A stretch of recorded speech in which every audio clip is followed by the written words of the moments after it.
దేశంలో అనేక పార్టీలు ఉన్నాయి. కానీ ప్రజల జీవితాల్లో ఇంతగా ప్రభావితం చేసిన ఏకైక పార్టీ ఉందంటే అది ఒకే ఒక పార్టీ, తెలుగుదేశం పార్టీ. తెలుగు జాతి సంక్షేమం, అభివృద్ధి మాత్రమే అజెండాగా 43 ఏళ్ల టీడీపీ ప్రస్థానం సాగుతుంది. అటు తెలంగాణ నుంచి ఇటు ఉత్తరాంధ్ర వరకు అభివృద్ధి అంటే తెలుగుదేశం పార్టీ ఆవిర్భావానికి ముందు తర్వాతను చూడాల్సిన అవసరం ఉంది.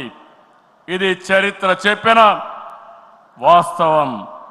సంక్షేమం, సంస్కరణలు, అభివృద్ధి ప్రతిదానికి టీడీపీనే ఒక ట్రెండ్ సెట్టర్.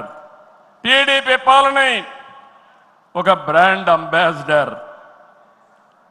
ఒకసారి చరిత్ర మనం చూస్తే పటేల్ పట్వారీ వ్యవస్థ రద్దు నుంచి ఆడబిడ్డల ఆస్తి హక్కు వరకు, బాలికా విద్యకు ప్రోత్సాహం నుంచి ప్రత్యేక మహిళా యూనివర్సిటీ వరకు, లోటు కరెంటు నుంచి మిగులు విద్యుత్ వరకు, ₹2 కిలో బియ్యం నుంచి పక్కా ఇళ్ల వరకు, ₹30 పింఛన్ నుంచి ₹4,000 పింఛన్ వరకు, వంట కష్టాలను దీపం పథకం తప్పించడం నుంచి డాక్రా సంఘాల సాధికారం వరకు, నిరుద్యోగ పరిస్థితుల నుంచి ఐటీ ఉద్యోగాలతో విదేశాలలో సత్తా సాటే వరకు, రాయలసీమ రైతన్నులు సాగునీటి కోసం తల్లడిల్లే పరిస్థితి నుంచి డ్రిప్ సబ్సిడీలతో సిరులు పండించే వరకు, బడుగు బలహీన వర్గాలకు